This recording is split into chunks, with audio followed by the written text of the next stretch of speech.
Bom dia para todos, a lista de presença já está passando.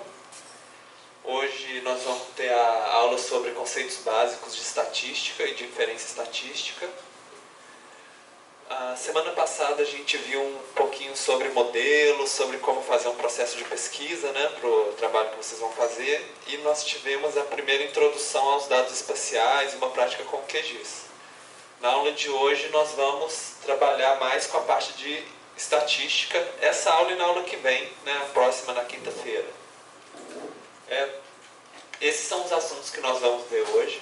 Nós vamos ver populações e amostras, medidas de tendência central, média, moda, mediana, medidas de variabilidade, variância e desvio padrão, curva normal, distribuição de frequência e de probabilidade, scores padrão, cálculo de probabilidade sobre curva normal e vamos fazer uma prática com SPSS.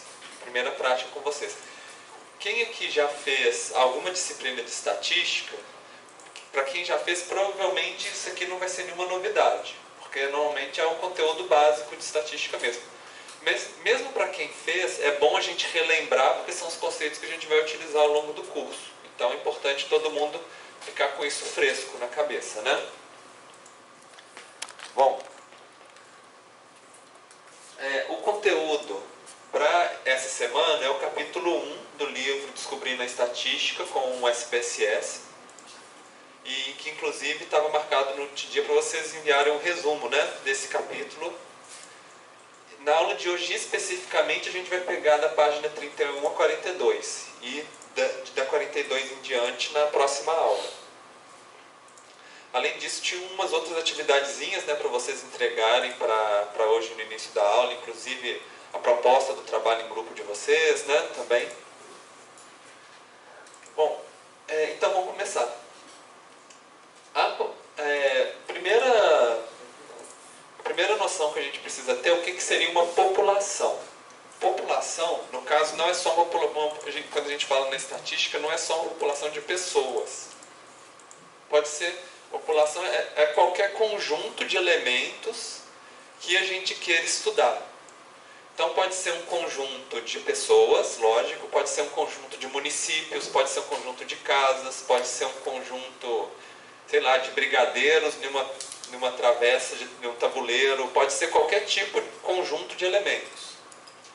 E ela pode ser grande ou pode ser pequena, pode ser todas as pessoas do mundo ou pode ser todas as pessoas nessa sala, por exemplo. O que fala o que é o meu objeto é justamente o que o pesquisador considera como interesse de estudo. Quem a gente o grupo que a gente está querendo investigar, né? E aí, pode ser, por exemplo, edifícios, né? Por exemplo, é um outro, né? Edifícios em São Caetano com mais de 15 andares, por exemplo. Pode ser a nossa população.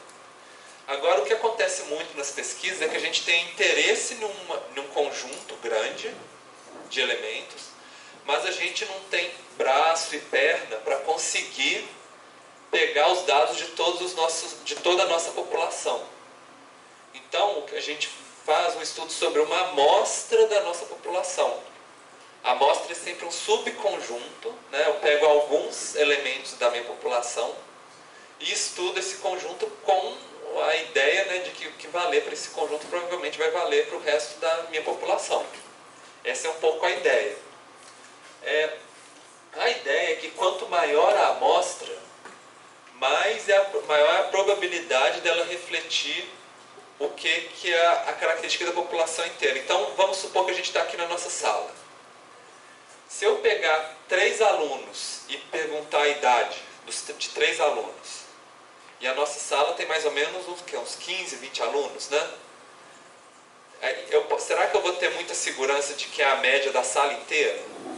Depende, né? Se der sorte de escolher 3 que estão mais ou menos na média, mas pode ser que não. Agora, se dos 20 alunos que tem aqui, suponho, eu pegar 18 alunos e perguntar a idade, tirar a média, será que vai estar próximo da média dos 20 alunos da sala inteira? Provavelmente vai estar mais próximo, né? Então, estatística assim, é sempre bom. Quanto maior for a nossa amostra, maior é a chance do nosso estudo conseguir refletir a população inteira que a gente está interessado. Por isso é que o esforço, né, de conseguir mais amostras, mais elementos, é algo que é um ponto muito crítico na hora de projetar uma pesquisa. Outra questão é que amostras aleatórias, elas podem gerar resultados diferentes. Um pouco pensando esse exemplo que eu dei para você. Se eu pegar 3 alunos, por exemplo, pego os 3 de cá, pergunto a idade, vai dar uma média. Se eu pegar outros 3 do lado de cá e perguntar a idade, né, e tirar a média de outros 3 do lado de cá, talvez não vai ser o mesmo resultado. Então, tem esse problema das amostras, né? Dependendo de como eu fazer a minha amostra, vai dar um resultado diferente. Agora, a ideia é que quanto maior for a nossa amostra, menos vai ter variação se eu escolhesse, por exemplo, um outro grupo. Por exemplo, ainda nesse exemplo da nossa sala, se tem 20 alunos, eu amostro, por exemplo, 16, né, ao acaso, e tiro a média. Se de repente eu quiser tirar uma outra amostra e amostrar de novo ao acaso 16, vai dar uns diferentes, né? Mas provavelmente a média vai ficar muito parecida um com o outro, muito mais do que se forem só 3 e 3. A ideia é assim, quanto maior a nossa amostra, menos vai ter diferença entre elas, se eu reamostrar os meus dados, né? E, bom, acho que seria mais ou menos isso. Então, só para a gente ir construindo os nossos conceitos. População é um conjunto que a gente quer investigar. Amostra é um subconjunto, que é o que a gente consegue dados, né? Parâmetro é uma característica da nossa população. Então, por exemplo, a média de todos os alunos dessa sala da idade é um parâmetro. Só que se eu não tiver como amostrar todos os alunos, por exemplo, porque alguns faltaram hoje, né? Então eu não tenho acesso a todo mundo aqui. Aí, a característica de uma amostra a gente chama de estatística. Não.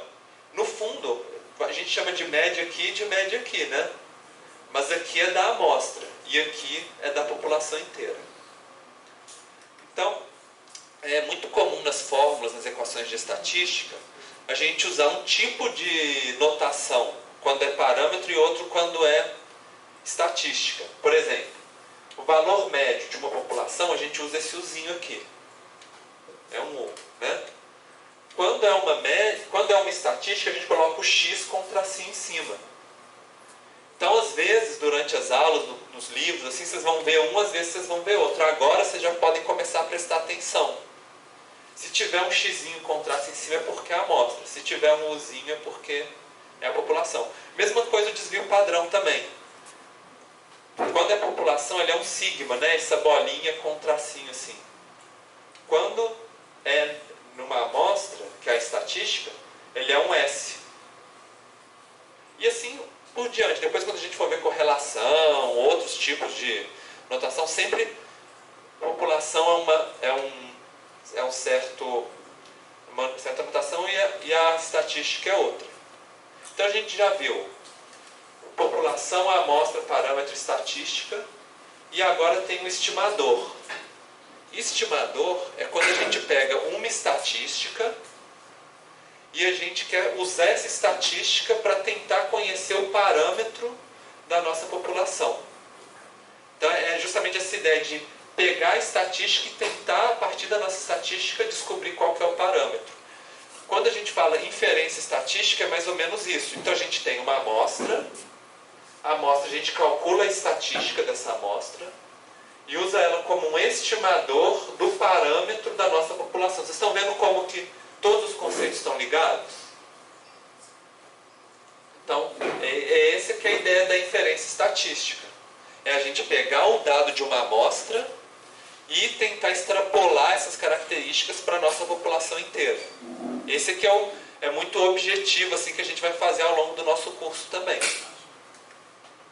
Então vamos voltar para aquele exemplo que a gente começou no primeiro dia de aula. Vocês lembram, né? A média de habitantes por domicílio, né? Vocês lembram? Tinha 5 domicílios, cada um com uma quantidade de gente. A gente somou tudo, tirou a média e ficou 2,6, né? A média. Até aí vocês lembram, né? E lembra que 2,6 é sempre um número hipotético, né? Nunca vai ter meia pessoa dentro de uma casa.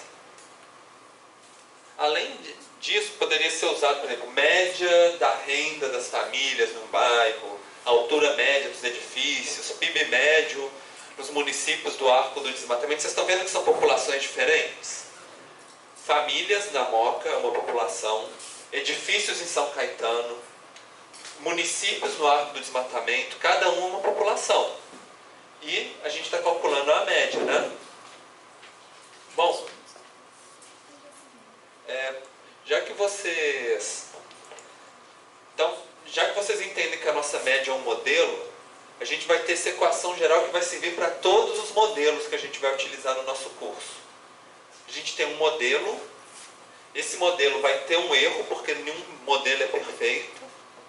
E se a gente somar o erro com a saída do nosso modelo, a gente vai ter o dado real, né, que a gente quer estudar, que é o que seria o correto. Então, durante o curso a gente vai entender os modelos e a gente também vai querer estimar qual que é a nossa margem de erro, né? Quão incerto ou quão certo é que é o nosso modelo. Então a gente vai tentar sempre entender que existem essas duas partes, né, dentro do que a gente está modelando. Então como que a gente faz isso em relação à média? Esse aqui é um gráfico que tem lá no livro Descobrindo Estatística, mas eu coloquei aqui só com o exemplo do domicílio, né, para fingir, para a gente continuar a nossa linha de raciocínio. Supõe que a gente tem os domicílios, 1, 2, 3, 4, 5 domicílios, e nesse eixo aqui é o número de pessoas morando em cada domicílio. Então, assim, no domicílio 1 a gente tem uma pessoa, no domicílio 2, 2, no 3 tem 3 pessoas, no 5 vai ter 4 pessoas, né? E essa linha aqui é a média, que é o nosso modelo da média. Vocês estão vendo que em relação a cada dado, a nossa média ela erra, né? Que é justamente essa linha pontilhada. Então aqui eu falei, eu pego o domicílio e falo, vai ter 2,6 com o meu modelo. Quando eu chego lá só tem 1. Então tem um erro de menos 1,6. E assim por diante. Então esses são os desvios, né? Que são os erros do modelo. Bom, e agora como que a gente descobre quão errado é o nosso modelo? Uma ideia seria a gente somar os erros, né? Então a gente pega esse aqui, soma com esse, soma com esse, soma com esse, que é um pouquinho essa que chama erro total. Agora é importante vocês começarem a familiarizar com esse tipo de fórmula. Esse aqui é a fórmula de soma, né? A notação de soma. Quando tem um izinho na fórmula, significa o seguinte, vai pegar cada um dos nossos elementos, porque é x1, x2, x3, x4, né? 1, 2, 3, 4, 5. Para cada um deles, vai subtrair da média e aí vai somar com outro termo que também vai ser subtraído da média, assim por diante, até somar todos. Então, o que a gente fez aqui na fórmula, menos 1,6 mais menos 0,6, 0,4, 0,4, 1,4. Quando a gente somou todos os erros, deu valor zero. Estranho, né? Então, isso significa que o nosso modelo é perfeito? O que vocês acham? Não, né? Na verdade, essa é uma propriedade do nosso modelo, que é a média. Que a média, se você somar todos os desvios, ele vai dar sempre zero, né? Porque ele vai ficar aqui no meio certinho. Então, esse erro total não deu muito certo pra gente. Então, vamos tentar evitar isso. Como que a gente evita? Dentro das fórmulas estatísticas, a maneira mais simples é a gente elevar ao quadrado esses valores.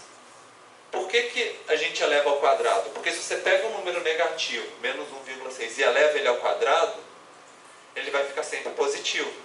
Mais ou menos nessa ideia, né? A gente tem menos 2 vezes menos 2, que vai ser igual a 4, né? Deu um número positivo. Então, é o que a gente vai tentar fazer. E aí, do erro total, a gente vai mudar para a soma dos erros ao quadrado.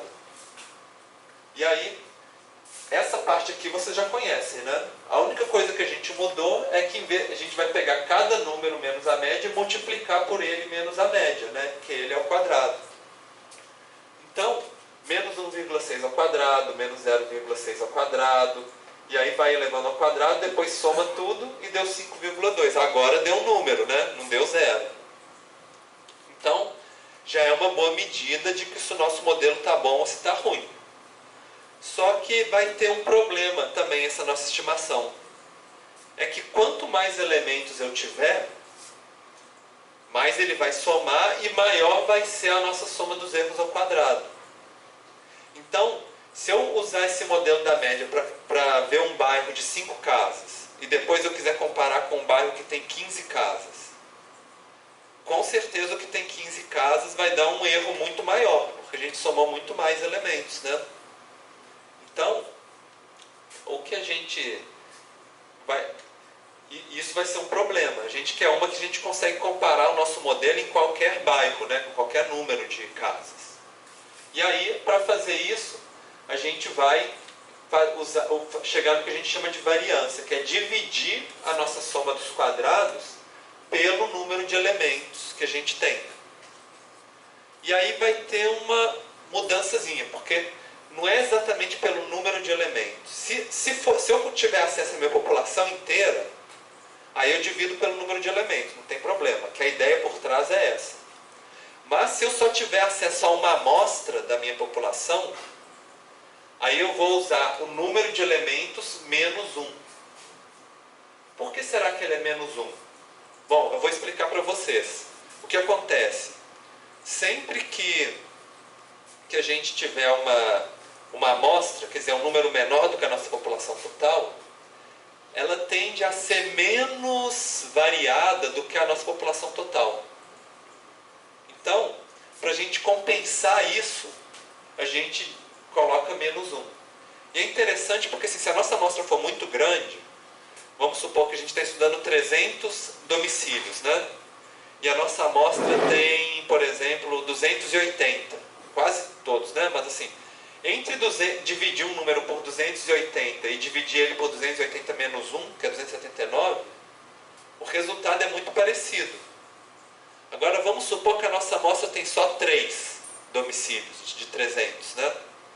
Dividir um número por 3 ou por 2, né, que é 2 menos 1, vai fazer uma diferença muito grande. Então, essa penalidade aqui, ela vai fazer mais diferença quando as nossas amostras forem muito pequenas. E vai fazer mais diferença quando as nossas amostras forem muito grandes. Então, essa é mais ou menos a ideia. Quando a gente faz esse n-1, essa penalidade, é o que a gente chama de graus de liberdade. O 1 aqui a gente fala que é 1 grau de liberdade.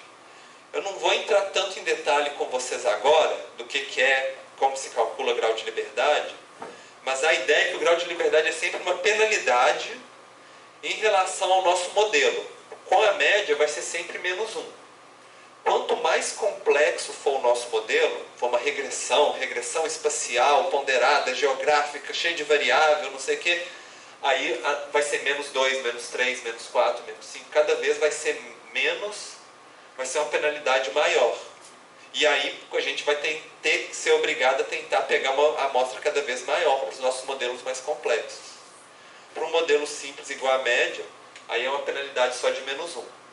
Isso assim, é só para vocês pegarem uma intuição, né? Em relação a isso por enquanto. Então era mais ou menos isso.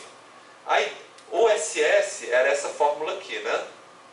Agora a gente pegou o SS, que também a gente tem essa notação, que é a variância, e a gente dividiu por n menos 1, né, que deu essa fórmula daqui. Então a gente pega 5,2, que era a nossa soma dos quadrados, divide por 4, né, que é 5 menos 1, e deu 1,3. Agora sim, 1,3. A gente consegue comparar isso em qualquer bairro, por exemplo, que eu tiver diferentes números de domicílios, eu consigo comparar a variância e ver, né, se a variância está mais ou menos igual entre eles. Mesmo assim, ainda tem um problema. O problema maior é porque aqui, quando a gente tirou a média, né, a nossa média era 2,6 a unidade de habitantes por domicílio, não é? Agora, a nossa variância ela não está em habitantes por domicílio. Ela está em habitantes por domicílio ao quadrado. Então é outra unidade de medida. Eu não posso falar que isso aqui é 1,3 pessoas, né? Na média é 2,6 pessoas. Aqui já não dá. E isso não fica muito intuitivo para a gente comunicar para as pessoas. Porque 1,3 o quê? Pessoas ao quadrado, né? É um negócio meio... Por isso é que a gente faz uma outra etapa, que é a gente transformar na unidade de medida original. Para fazer isso é simples. A gente pega, né, 1,3 e a gente vai tirar a raiz quadrada. Porque ela aqui não é elevada ao quadrado, né? Então agora a gente vai elevar ao quadrado. Aí a fórmula fica essa daqui. Estão vendo? Essa era a fórmula da... Então vamos pegar a nossa fórmula desde o início para fazer, para a gente ver. Primeiro era o erro total, esse aqui, né? Aí a gente multiplicou, elevou ao quadrado. Depois que a gente elevou ao quadrado, a gente dividiu por n menos 1, para chegar na variância. E agora a gente colocou ao quadrado, né? Tirou a raiz quadrada aqui. Aí a gente chega no nosso desvio padrão. E aí deu 1,14. Agora sim está na mesma unidade da nossa média. Então a gente pode falar que se a gente pegar uma casa e falar assim, a minha média é 2,6, em geral vai errar por volta de 1,14 pessoas, seja para cima ou seja para baixo. Em geral vai ter um erro mais ou menos, né, de 1,14. Lembra que o nosso modelo era modelo mais erro, né? Então a gente já consegue entender. 2,6 e aqui mais ou menos 1,14, por exemplo. Então a gente já conseguiu entender a nossa média dentro dessa fórmula daqui. Então, agora que vocês já viram a média como modelo, vou pedir para vocês interpretarem. Aqui a gente tem dois gráficos, que são domicílios também e o número de habitantes. E aqui está a média e cada bolinha é o valor. Qual desses daqui que vocês acham que o modelo é melhor? Primeiro, né? Porque o desvio padrão é menor, né? Dispersão é menor. Uhum. Exatamente. Nesse de cá, o desvio padrão é 0,5. No de cá é 1,8, muito maior, né? Então vocês já conseguem perceber. Quando o nosso modelo é bom, os valores caem pertinho, né, da nossa predição. Quando o nosso modelo não é muito bom, os valores caem longe da nossa predição. E esse é o modelo mais simples. Depois vai ter modelos que vão ser linhas mais complexas, né? Bom, e aí para brincar um pouco, tem um estatístico que ele fala assim, minha cabeça está pegando fogo, meu pé está congelado, mas na média está tudo bem. Porque está 36 graus, 36,5 em média, né? É engraçado assim, nesse momento a gente está falando da média, mas ele não está falando do desvio padrão, que está um desvio padrão muito alto entre o pé e a cabeça dele. E aí, para a gente brincar mais um pouquinho, vamos supor que tem um lago que tem uma placa assim, profundidade média, 1 metro. Aí a pessoa sai andando no lago, de repente tem um buracão e ela cai afogada. Porque a placa falou a média, mas a placa não falou o desvio padrão, né? Então, é muito comum, às vezes a gente pega assim, resultados do censo do IBGE, da nova pesquisa, não sei o que, e o pessoal fala só as médias, porque é para simplificar, né, para as pessoas. E não fala qual que é a variabilidade dos nossos dados. Agora que a gente está estudando estatística mais aprofundada, sempre que vocês verem uma média, é bom vocês se perguntarem, tá, mas qual que é a variabilidade, a dispersão em torno da média? É uma informação importante também para a gente planejar, para a gente tomar as nossas decisões também. Bom, a gente já viu então a média, agora a gente vai ver as distribuições de frequência. Distribuição de frequência, a gente sabe assim, quais números que aparecem mais e quais que aparecem menos na nossa população, na nossa amostra. Para isso a gente trabalha muito com esse gráfico aqui, que é o histograma. Ele parece um gráfico de barras, né? Mas ele é um gráfico de barras especial. Por quê?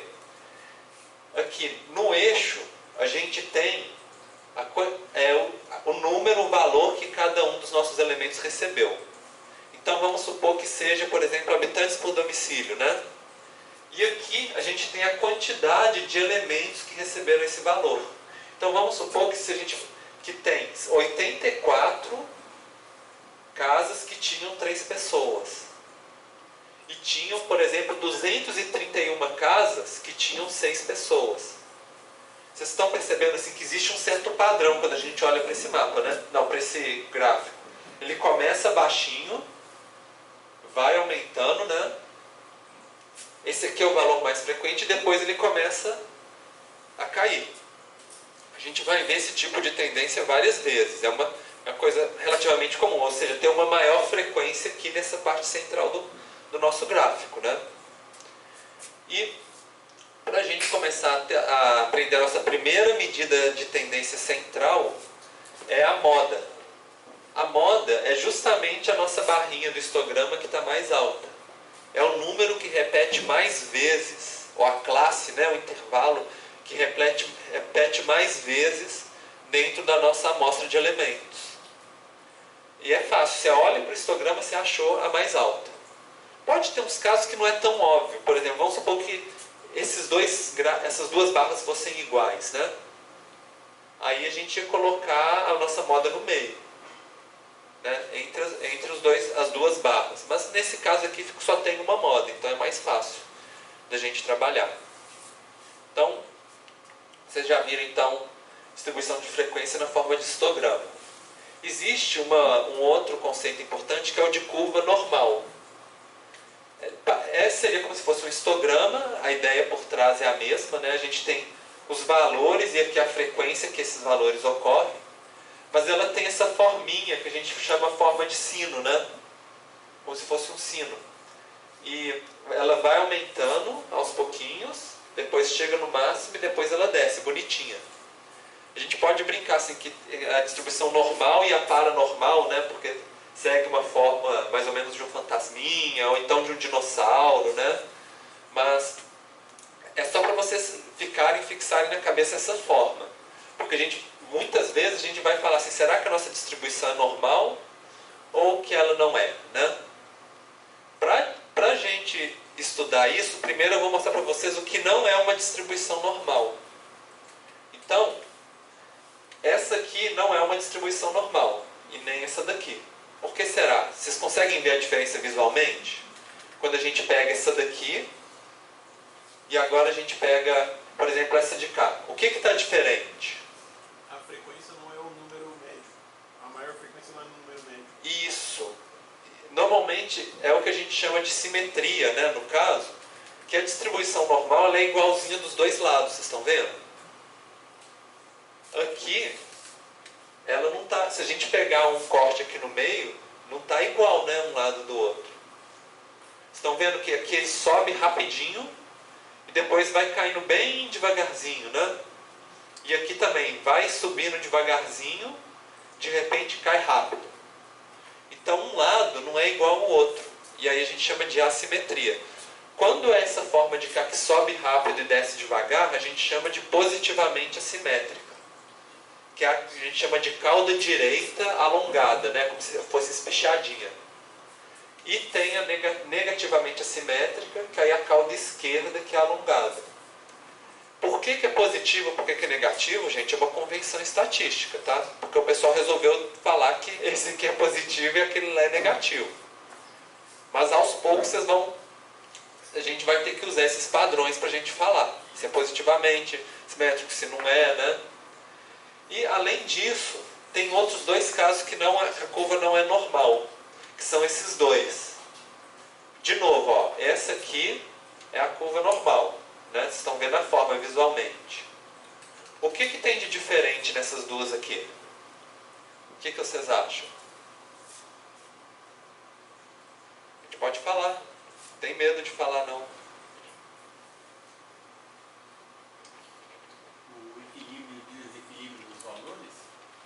O que seria isso, equilíbrio? Há uma diferença muito grande entre um valor e outro, e aí eles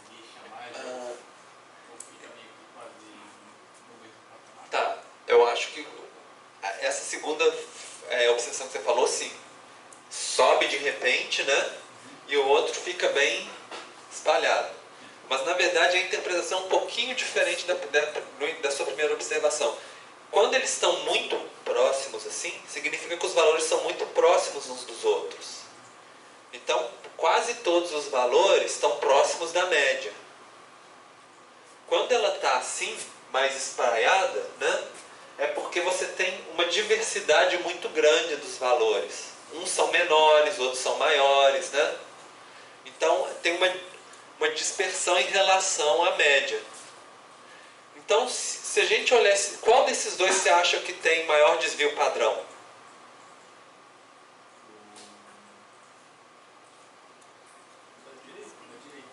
O da direita, exatamente. Já está escrito aqui, né? Então, desculpa. Tá bom, né? Tentei. Mas, de qualquer forma, serve para vocês pensarem, né? Então, quando ele pensa como se fosse, se a curva normal fosse um jogo de massinha, por exemplo. A gente tem uma montanha, né? Se você aperta a sua massinha, ela estica, né? Se você estica a sua massinha, ela vai e fica desse jeito. A gente dá um nome técnico para isso, que é leptocúrtica, quando ela está mais espremida, e platicúrtica, quando ela está mais afastada. Eu sei que são uns nomes meio esquisitos, mas com o tempo vocês vão ir usando e vocês vão ir aprendendo, né? Nos exercícios de vocês vão estar falando, a minha distribuição é platicúrtica, é leptocúrtica.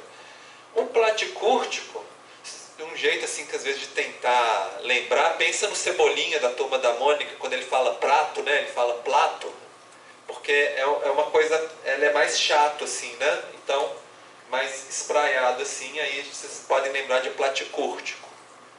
Mas com o tempo vocês vão ir lembrando. Então a gente já sabe várias características que falam que uma curva não é normal, né? Lógico que aqui elas estão bem nos extremos. Pode ser que ela seja, por exemplo, leptocúrtica e positivamente assimétrica. Pode ser que ela seja negativamente assimétrica e platicúrtica, por exemplo.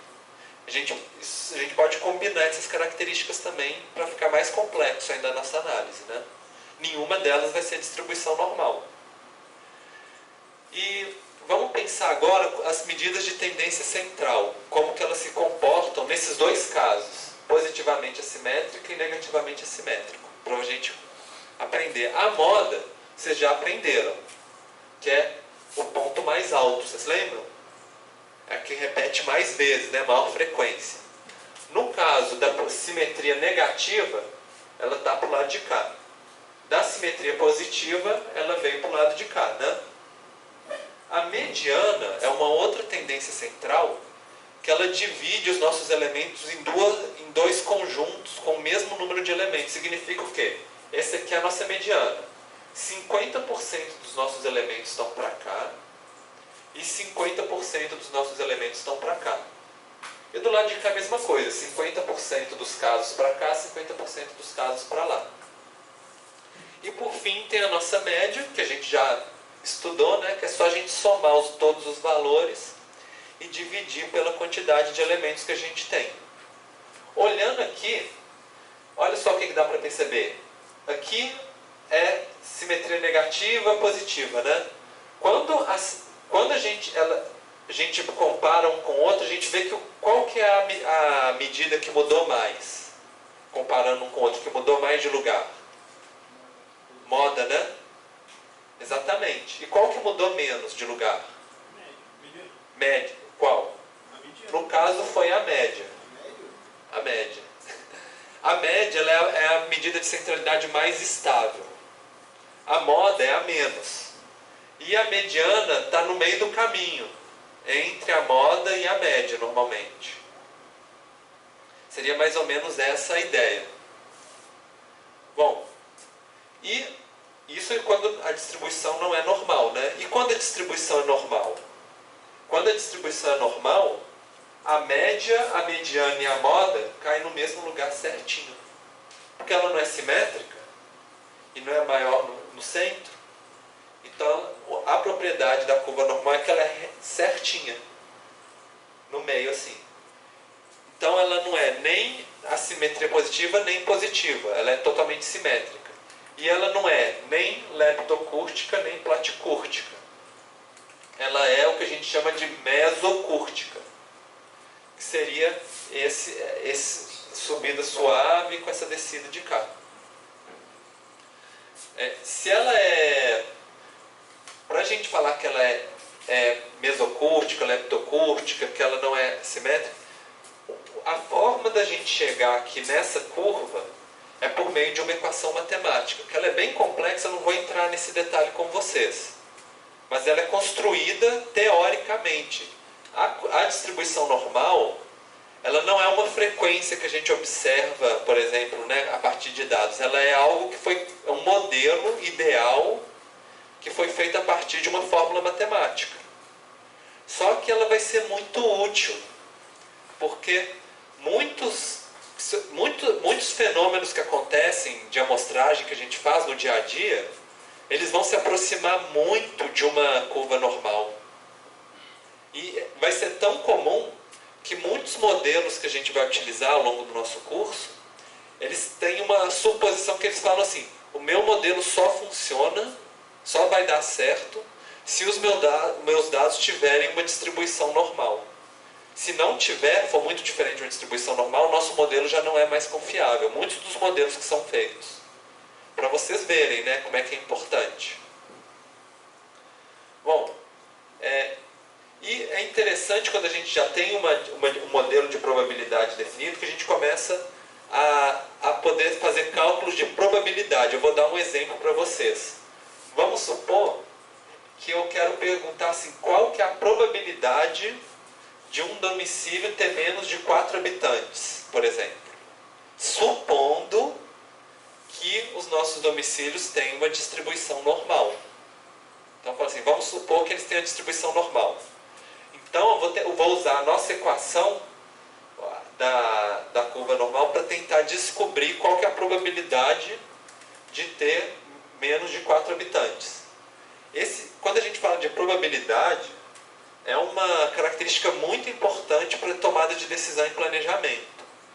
Um exemplo, a gente pode pensar, seria, por exemplo, um gestor municipal, ele quer saber qual que é a probabilidade de ocorrer um deslizamento de terra no bairro do Montanhão, em São Bernardo do Campo. Então a gente não sabe se vai acontecer ou não, mas fazendo um cálculo estatístico, a gente pode falar assim, olha, durante o ano pode ter, por exemplo, 10% de chance de ter um deslizamento lá. E de ser 5% em outro bairro, por exemplo. E essa informação para o gestor é muito importante para ele definir se ele vai investir, por exemplo, em medidas de prevenção, qual lugar que tem mais risco, que tem menos risco. Que como a gente não sabe o que vai acontecer no futuro, mas a gente tem uma ideia dessas probabilidades, a gente usa isso, por exemplo, para avaliar se uma política pública vai ser mais efetiva no futuro ou não, né? Então, qual que é o risco do investimento em uma política pública, por exemplo, dar errado? O gestor ele precisa desse tipo de informação, dessas probabilidades, né? E aí vocês, como assessores, futuros assessores dos gestores, né, e tudo, vocês vão poder dar esse tipo de informação para eles. Bom, e aí nós vamos trabalhar um pouco com distribuição de probabilidade. Distribuição, se a gente for colocar uma conceituação técnica do que seria isso, seria o seguinte: associar uma probabilidade a um resultado numérico.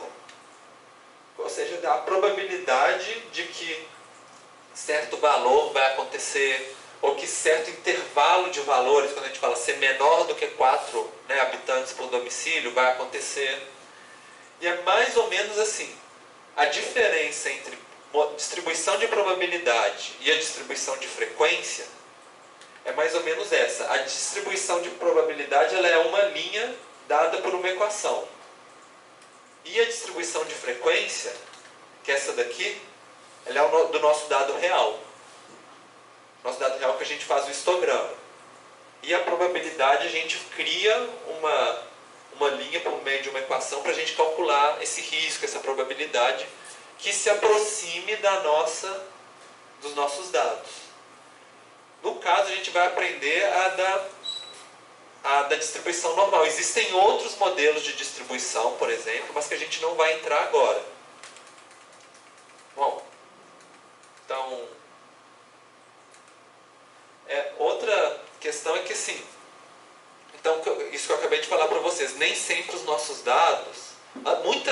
vão se aproximar de uma curva normal, mas algumas vezes não vão. E aí eu vou dar um exemplo para vocês. Por exemplo, normalmente quando a gente trabalha com dados de renda ou de dados de idade, eles não seguem uma distribuição normal. Alguém aqui consegue me explicar por quê que a idade não costuma seguir uma distribuição normal? Alguém pode pensar? Sim, fala. Bom, quando você vê que dependendo do país, por exemplo, países em que são mais desenvolvidos, eles têm a tendência a ter uma população idosa mais elevada. Países desenvolvidos com uma população mais jovem, mais elevada. Exatamente. E aí se a gente fizesse um gráfico, né, tipo, um país em desenvolvimento, subdesenvolvido, vai ter muito mais gente com idade baixa, né? Depois o pessoal vai morrendo e vai diminuindo, né, no meio do caminho. E também porque as pessoas têm muito filho, né? Então sempre vai tendo mais filho. E a renda? Geralmente ela vai ser inversamente proporcional. Por quê? Assim, como que... Porque geralmente como são famílias maiores que tem mais filhos também, você tem uma pessoa a menos para sustentar mais gente. E aí no caso você tem um processo de inversão. Porque as pessoas não ganham dinheiro por idade. Então não acompanharia a curva do... Sim, mas eu não estou nem relacionando aí com a idade não. Pensa só a renda por si mesma. Eu faço uma pesquisa perguntando quanto que as pessoas ganham. Porque... sei lá, porque os mais ricos são poucos, eles ganham mais... Isso, exatamente. Exatamente. É mais ou menos isso. Tem muito pouco rico e muitos pobres, né? Normalmente tem muito mais gente pobre do que gente rica. É um pouco essa que é a ideia. Então não é uma distribuição equilibrada, assim, né? Porque os ricos também concentram mais renda do que os pobres. Isso, exatamente. Então, a gente tem que tomar cuidado, né? Quando os nossos dados não seguem uma distribuição normal, aí mais pra frente na disciplina a gente vai ver que a gente pode transformar eles, tipo, elevando ao quadrado, tirando logaritmo, alguma coisa assim, para ficar mais próximo de uma distribuição normal. Mas, por enquanto, a gente só vai ver mais visualmente mesmo. Bom, agora vamos supor que os nossos dados de domicílio eles seguem uma distribuição normal, então, para simplificar a nossa vida, né? Aí, essa aqui é a nossa distribuição de probabilidade na curva normal. Como que a gente vê isso? Primeiro, aqui no meio, vocês já sabem, né? No meio da curva normal a gente tem a média, que também é a moda e que também é a mediana, né? Aqui no meio. Se você soma um desvio padrão para um lado e diminui um desvio para outro padrão no outro, esse intervalo aqui entre um desvio padrão para um lado e para o outro vai dar 68,27% dos nossos dados. Por que dá isso? Bom, porque a equação que faz essa linha, o pessoal já estudou que sempre vai dar isso. Essa que é a ideia. Se a gente somar dois desvios padrões para cá e dois para cá, nesse intervalo aqui, vai ter 95,45% dos nossos dados. E se a gente somar 3 desvios padrões, vai dar 99,73% dos nossos dados, quase todos, né? Então, entre 3 desvios padrões para um lado e 3 desvios padrões para o outro. A partir disso, a gente já começa a conseguir entender como que a gente vai calcular, por exemplo, se está menor para cá, qual que é a chance de estar aqui dentro, qual que é a chance de estar aqui, por exemplo, né? A gente vai usar essas categorias aqui. Então, vamos supor, né, agora substituindo com os dados do nosso exemplo, 2,6 é a nossa média, o nosso desvio padrão é 1,14, né? Então a gente coloca 1,14, mais 1,14 menos 1,14. Então, 68%, quase 70% dos nossos dados, dos nossos domicílios, têm entre 1,46 e 3,74 pessoas. Então a gente já consegue pensar qual que é a probabilidade, né, de estar dentro desse intervalo aqui. E a nossa pergunta?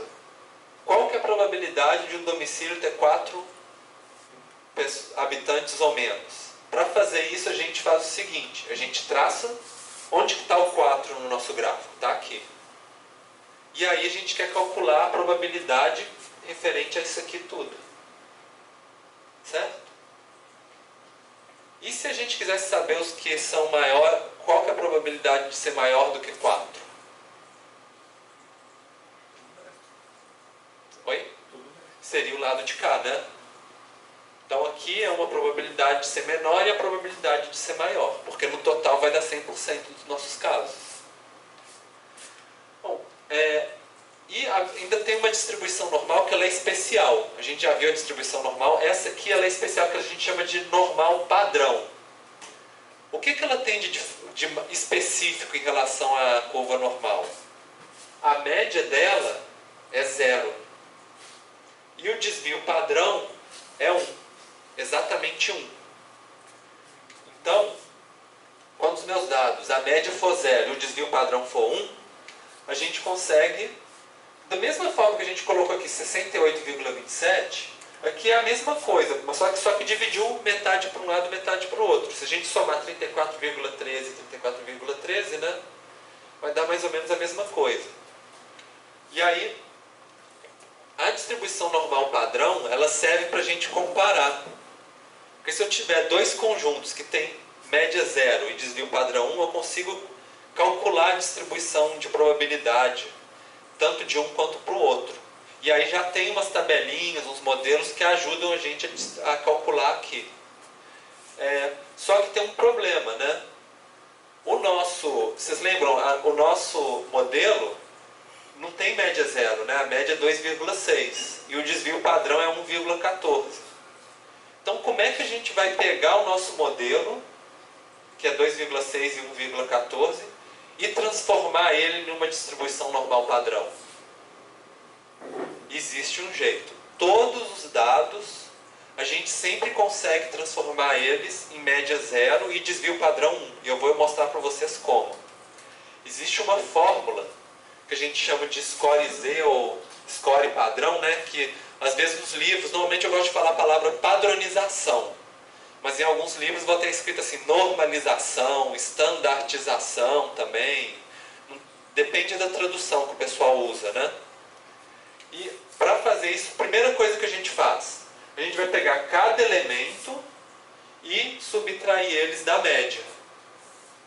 Quando a gente pega um elemento e pega cada um dos elementos e subtrai da média, por exemplo, cada domicílio, que eu vou pegar o número de habitantes dele e vou diminuir 2,6. Quando eu fizer isso para todos os meus domicílios, na hora que eu tirar a média deles, ele vai dar o valor 0. Sim, se ficar difícil para vocês podem acreditar em mim que vai dar certo. Vai dar 0 no final das contas. E como que a gente chega no desvio padrão 1? A gente vai pegar o valor de cada domicílio, ou de cada domicílio menos a média, que seja, né? Tanto faz, e dividir pelo desvio padrão da nossa amostra. Então, se a nossa média é 2,6, então, por exemplo, um domicílio que tem 3 habitantes, a gente tira 2,6 e depois a gente divide por 1,14, que é o nosso desvio padrão. Aí a gente vai padronizando cada um dos domicílios. Então, para dar um exemplo para vocês, a gente quer saber, a nossa pergunta é 4 habitantes, né? 4 ou menos. Então a gente pega 4 menos a média, 2,6, dividido pelo desvio padrão, que é 1,14. E aí o nosso 4, ele se transforma em 1,23 no final, quando você subtraiu e depois dividiu. E assim a gente pode fazer isso para cada uma das casas que a gente tem, para a gente chegar no nosso valor padronizado. Então, esse aqui, 1,23, a gente consegue jogar aqui na nossa distribuição normal padrão. Então, é o que eu coloquei aqui. Antes a gente colocava o 4, né? Quando aqui era 2,6. Agora que a gente transformou em padrão, a gente coloca como 1,23 aqui. Porque aqui é 1, né? Eu tinha falado para vocês, o desvio padrão é sempre 1. Então, 1,23. E aí a gente quer calcular qual que é a probabilidade dessa área aqui toda. E como que a gente faz? A gente vai somando 0,13 mais 2,14 mais 13,59 mais 34,13 mais 34,13 e mais esse pedacinho aqui. Aí a gente chega na probabilidade de a gente ter um domicílio com menos do que 4 habitantes. Mas a gente pode ir um pouquinho melhor do que isso, porque aqui a gente está fazendo no olho, né? Existe maneira, modelos matemáticos que calculam isso para a gente já com os valores todos certinhos. Uma das maneiras que era a mais antiga, que eu vou mostrar para vocês, é o que a gente chama de método da tabelinha. Que é uma tabelinha que normalmente ela vem no final de todos os livros de estatística, inclusive no que eu coloquei no TD para você descobrir na estatística, e que muita gente que fez a matéria de estatística, né, na mão, né, aquela tradicional, na hora da prova o professor dava a tabelinha, que aí a pessoa olhava a tabelinha lá para conseguir achar qual que é a probabilidade. Então eu vou explicar para vocês como que essa tabelinha funciona. A tabelinha funciona o seguinte: a gente achou o valor 1,23 padronizado, né? Aí a gente vai na tabelinha que a gente chama do teste unicaudal, que é justamente aquela figura que eu mostrei para vocês. A gente tem um valor e a gente quer saber a probabilidade que está aqui para trás acumulada, né? Então, a gente vê 1,23. A gente vai 1,2, que são os primeiros dois algarismos, e aqui vai ser 1,21, 1,22, 1,20, 21, 22, 23. Porque aqui, ó, é esse mais esse daqui de cima. Aí a gente chegou a 1,23. Deu aqui, ó, 0,8907. Então significa que tem 89,07% de chance de os domicílios terem menos do que 4, terem até 4 habitantes. Quer dizer, menor ou igual, né? 4 habitantes. É assim que a gente chegou. Lógico que vocês não vão precisar fazer isso na mão e nem na tabelinha. Hoje em dia a gente tem computador que resolve isso e que dá o resultado pra gente, né? Vocês vão fazer, depois a gente pode usar o SPSS, por exemplo, né? Que a gente vai usar na disciplina, e aí vocês vão conseguir fazer. Não vai precisar. Um outro caso, que esse aqui é o teste unicaudal. Existe também o teste bicaudal, que eu vou explicar para vocês um pouco mais para frente. Então assim, só que para a gente ir aos poucos, primeiro a gente viu que até 4 habitantes deu 89,07. E qual que é a chance de ter mais do que 4 habitantes? Vocês conseguem me falar?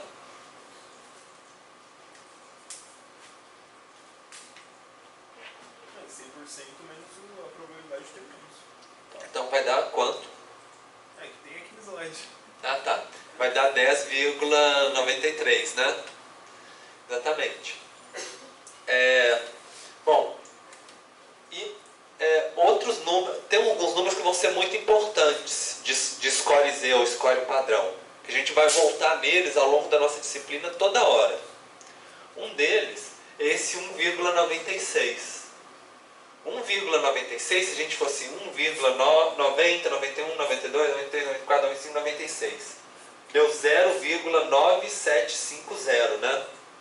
Significa que tem 97,5% de chance de estar para cá e só 2,5% do lado de cá. Se a gente falar 1,96, né?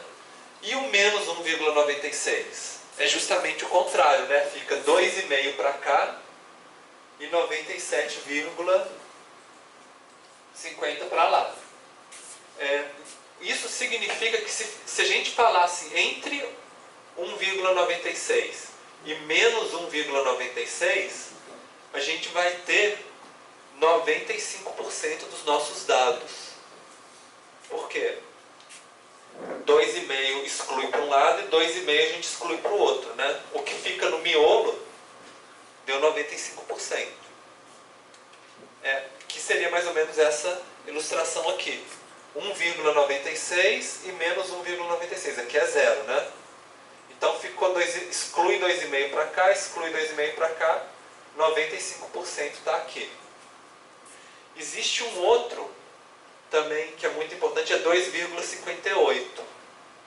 Porque se a gente olhar aqui, deu 99,5, né?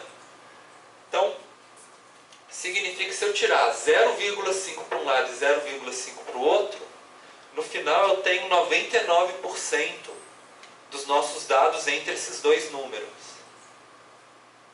E ainda tem um outro, que é 3,29 desvios padrões. Esse vai dar 99,9% entre esses dois números. Então vamos supor, por exemplo, se eu for ter um tratamento médico, estou com uma doença, e eu vou preferir aquele que tem 99,9% de sobrevivência, né? Querer sobreviver mais. Só que talvez esse 99,9% ele vai ser tipo 100 vezes mais caro o tratamento. Então muitas vezes a gente tem que balancear, né, o risco com o custo, né?